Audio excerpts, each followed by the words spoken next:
Bonjour à tous, petit retour photo, hein. Ici il n'y a que le low cost, il n'y a que des photos, pas de vidéos sur le Brunhilde MTL, Brunhilde MTL, qui fait pas mal parler de lui, parce que le premier Brunhilde, il était d'une très très bonne qualité. C'est une collaboration entre Vfly et une équipe de designers allemands, de builders allemands, de vapoteurs allemands qui s'appelle German 103.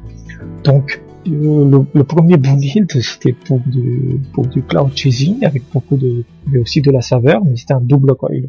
Le Brunhilde MTL, c'est un single coil et c'est du bon MTL en fait. Donc je suis pas quelqu'un qui utilise du double coil. Moi ma vape c'est plutôt de la vape pépère.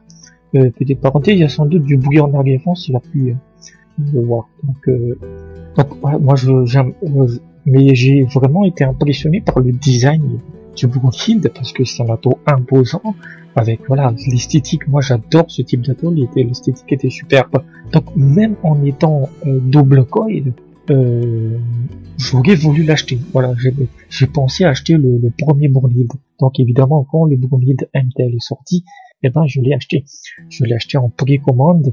Donc voilà, bon, sur les sites ça prend 2 mois pour qu'il arrive jusqu'ici, et je l'ai reçu depuis quelques jours, donc je le teste. Et qu'est-ce qu'on peut en dire? Ben il est parfait en fait. Il est vraiment parfait parce que j'ai jamais utilisé de top coil, de top coilers, qu'on appelle un RDTA, même si c'est pas technique, c'est un peu une variante du RDTA, parce que sur un RDTA t'as pas les tiges, parce que c'est ça la particularité du Brunhilde. Il s'inspire du Corona pour ceux qui connaissent. Donc voilà, il y a en fait vous avez un plateau comme un RDA, vous avez donc à la forme d'un dripper. Le tank n'est pas au-dessus mais il est en dessous. Vous avez un plateau, voilà, un plateau. Ensuite vous avez en dessous le tank, et vous avez des tiges métalliques comme dans un puits. Vous avez des tiges métalliques qui vont du plateau jusqu'au tank, hein, jusqu'au bas du tank, pour puiser le liquide. C'est ça le principe en fait. Donc moi j'avais beaucoup peur parce qu'aujourd'hui, voilà, même dans un RTA standard, dès qu'il y a un petit problème de cotonnage, tu as tout de suite le drive. Donc est-ce que il y a une vraie aspiration du liquide? Est-ce que ça arrive bien? Et franchement, ça marche nickel. Ça marche nickel en fait. Et moi j'avais peur du premier coup, alors que je suis pas un builder expérimenté. Moi j'ai pas fait beaucoup d'ateliers constructibles, donc j'avais beaucoup peur sur le Brunhilde MTL parce que c'est pas quelque chose que j'utilise, et bah, ça a marché du premier coup.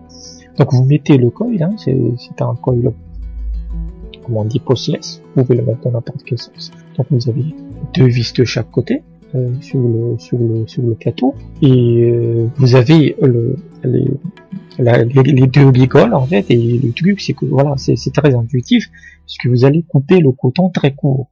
En fait, moi en tout cas c'est ce que j'ai fait. Moi, j'ai pas eu besoin de entasser le coton dans la rigole en fait, parce que je l'ai juste déposé. J'ai juste coupé le coton, et le bout du coton se dépose sur les rigoles et qui touche la tige. Alors pour le moment, ça marche. Ensuite, voilà, vous rebuissez, vous remplissez. Alors, le premier Brunhilde qui avait un petit souci, c'est que l'airflow, il n'était pas bien fait, parce qu'il y avait l'airflow et à la fois le remplissage. Donc, voilà, il y avait ce petit problème. Là, l'airflow se fait par des vis. C'est-à-dire que quand vous achetez, voilà, vous avez le packaging, vous avez des vis, il y en a, je pense 5, ça va attendez que je regarde les diamètres. Il y en a 6 plutôt, ça va de 0,9 mm jusqu'à 2,5 mm en termes de largeur du trou en fait. Donc voilà, même si le 2,5 mm pourrait penser que ça peut vous donner un DL restrictif, pourquoi pas, mais ça va être quand même assez restreint. En fait c'est un atout fait pour le MTL. Moi j'ai mis le vis du milieu là, je me dis 1,2 je pense. Ouais, c'était 1,1, 1,4 plutôt, et pour moi ça marche plutôt bien. Donc vous avez ces vis voilà, qui est fourni, et vous vissez vous mettez la vis, vous fixez la vis sur le plateau. Donc entre les coils, il se visse, la vis se fixe au milieu du plateau, à la place de l'airflow qu'on a généralement sous les coils dans les autres RTA. Donc, ça vous permet, vous avez également un autre airflow à l'extérieur, mais qui n'est pas réglable. Voilà, c'est juste pour l'aspiration en fait. C'est l'airflow des vis qui va vous permettre de configurer la vape que vous voulez. Ensuite, le remplissage, c'est ultra facile. Vous avez donc le trou de l'airflow à l'extérieur et vous tournez en fait, et vous avez 3 petites gouttes. Il y a une illustration, une petite icône de 3 petites gouttes en fait. Vous tournez jusqu'à arriver jusqu'à ces 3 petites gouttes et vous avez le trou du remplissage. Donc voilà, c'est un trou suffisant pour la plupart des bouteilles, même s'il y aura des petites gouttelettes qui vont fuiter de temps en temps, mais rien de dramatique. Vous avez 2 types fournis, vous avez un qui est plutôt large et un autre qui est du pur MTL. Qu'est-ce qu'on a d'autre? Il y a aussi 2 tiges. Vraiment, le packaging est vraiment bien fourni, puisque vous avez aussi 2 tiges de remplacement que vous pouvez faire, voilà, si les tiges commencent à s'abîmer ou quoi que ce soit. Comment ça vape? C'est exceptionnel. C'est une vape que j'ai rarement vue en fait. Les saveurs, c'est pas du tout, voilà, parce que dire que des saveurs monstrueuses, moi je ne sais pas ce que ça veut dire. Mais c'est une vape extrêmement lisse en fait. C'est-à-dire que j'ai parlé la dernière fois, j'avais fait le petit retour sur le Glaze Mini. Et bien vous aviez une vape en dents de scie. Bon, c'était lié aussi au cotonnage qui foirlait un peu, mais c'était en dents de scie en fait. Et là, en fait, quelle que soit la durée pendant laquelle je vape, c'est vraiment la même quantité et la même qualité de saveur. C'est vraiment, c'est excellent en fait. Après, sur en termes de saveur, en termes d'arôme, sur les fruités, ça peut paraître devenir assez acide. Par exemple, moi, je vape ces derniers temps le limon tarte là, de quelle marque, c'est Dinner Lady ou quelque chose comme ça, donc une tarte au citron. Donc le citron, je le sens bien, ce qui n'est pas forcément le cas avec d'autres azotes. Donc les saveurs sont bien présentes, vraiment une vape lisse, homogène sur le long terme, et surtout il est totalement silencieux. Je veux dire, quand vous aspirez, il y a quasiment pas de bruit. Là, vous aurez un petit sifflement, c'est lorsque le temps doit commencer à se vider, puisqu'évidemment il y a beaucoup plus d'aspiration et d'air.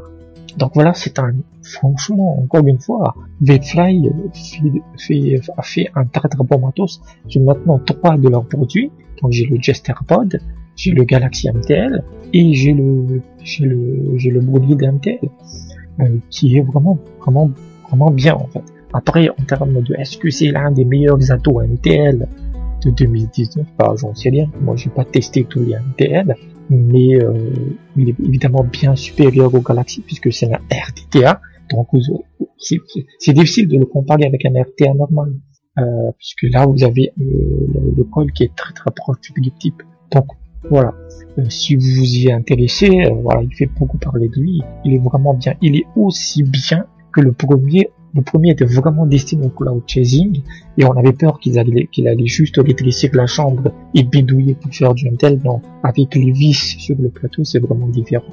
Donc c'est un bon plateau, aucune fuite, bien évidemment, avec un RDTA. Après, en termes de nettoyage, le remplacement des tiges métalliques, c'est un peu casse-gueule.